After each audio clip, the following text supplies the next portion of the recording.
ताज्या बातम्यांसाठी महान करेला सबस्क्राइब करा आणि बेल आयकॉनला क्लिक करा। बेडकेळ येथे आशा मल्टीस्पेशालिटी हॉस्पिटलचे थाटात उद्घाटन। सीमा भागातील सर्वसामान्य नागरिकांना अत्यावश्यक आरोग्य सेवेसाठी नजीकच्या शहरी भागातील दवाखान्यांचा सहारा घ्यावा लागत आहे।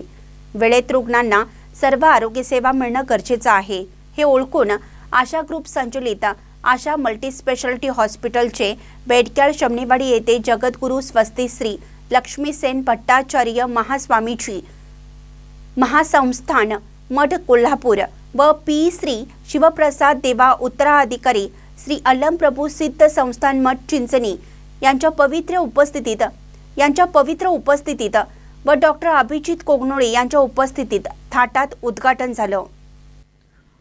प्रारंभी आशा मल्टीस्पेशालिटी हॉस्पिटलच्या वतीने जगद्गुरू स्वस्ती श्री लक्ष्मीसेन भट्टाचार्य व पी श्री शिवप्रसाद देवा महाराज यांचे पादपूजन करून विविध रुग्णालयामधील खोल्यांची फीत कापून उद्घाटन करण्यात आले।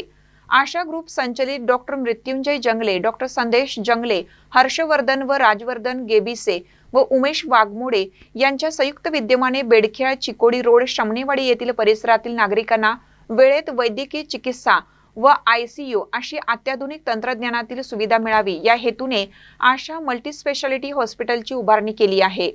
यावेळी आलम प्रभू सिद्ध संस्थानचे श्री प्रसाद देवा महाराज व डॉक्टर अभिजित कोगनोळे यांनी आपली मनोगत व्यक्त केली। हॉस्पिटलच्या वतीने मान्यवरांचा सन्मान व सत्कार करण्यात आला। यावेळी कोल्हापूरहून जगद्गुरू स्वस्ती श्री लक्ष्मीसेन महाराज, चिंचणी मठाचे श्री शिवप्रसाद देवा महाराज व डॉक्टर अभिजित कोगनोळे, जिल्हा पंचायत सदस्य सुदर्शन खोत, हलसिद्धनाथ सहकारी साखर कारखाना संचालक Jaykumar Khot, Rahul Patil, doctor BA Mane Bhoj, Sudarshan Morabatte, doctor Abhijit Sutar, Suresh Mariwade, doctor Mrityunjay Jangale, doctor संदेश जंगले, राजवर्धन गेबिसे, उमेश वाघमोडे, रुपाली कपाले सह परिसरातील मान्यवर मोठ्या प्रमाणात उपस्थित होते। महानकट न्यूजसाठी अजित कांबळे, बोरगाव।